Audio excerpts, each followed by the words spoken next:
66(1)(b) లో section 66(1)(b) లో restriction on women's right night time employment between 7 PM 6 PM ఇంత ముందు చేస్తానికి లేదు. ఇప్పుడు వాళ్ళు women May work during night time with safe guards like consent, transport, security and CC surveillance.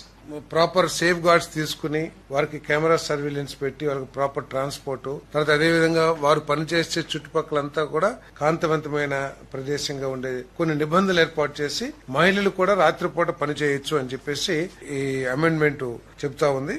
అదేవిధంగా section 54 లో 9 hours పర్ డే మాక్సిమం చేసేదైతే ఇప్పుడు అది 10 గంటలకు పెంచి పర్ డే 10 hours పెంచడం జరిగింది. సెక్షన్ 55 లో ఇంత ముందు 5 hours కి 1 hour రెస్ట్ ఉండేది. ఇప్పుడు 6 hours కి రెస్ట్ పీరియడ్ ని మార్చారు.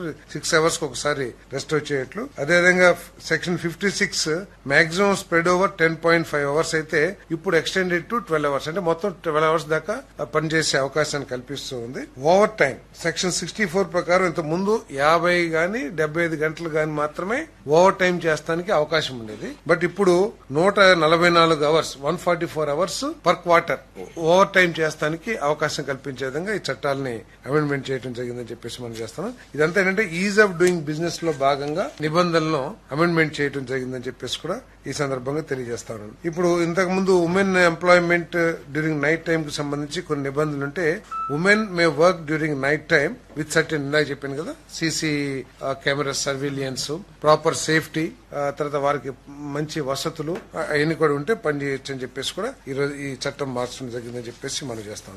అంటే ఆదాయం పెరిగింది కదా, ఎక్స్ట్రా వర్క్ చేస్తారు. ఓటీ ఇప్పుడు ఇంత ముందు 50 గంటలే చేస్తానికి అవకాశం ఉండేది, ఇప్పుడు 144 గంటలు చేస్తానికి అవకాశం ఉంది. దానివల్ల ఆదాయం కూడా పెరుగుతుంది. అదేవిధంగా ఇది నిబంధనల మూలంగా ఏంటంటే ఉమెన్ వ్యవస్థీకృత రంగంలో కూడా, అంటే ఫార్మల్ సెక్టర్స్, ఇంత ముందు చిన్న కుటీర పరిశ్రమలు, చిన్న పరిశ్రమలు పనిచేసేవాళ్ళు ఇప్పుడు ఎస్టాబ్లిష్డ్ ఫ్యాక్టరీస్ కానివ్వండి, లేకపోతే కార్పొరేట్ సెక్టర్స్ లో కూడా పనిచేయడానికి వాళ్ళకి అవకాశం లభిస్తుందని చెప్పి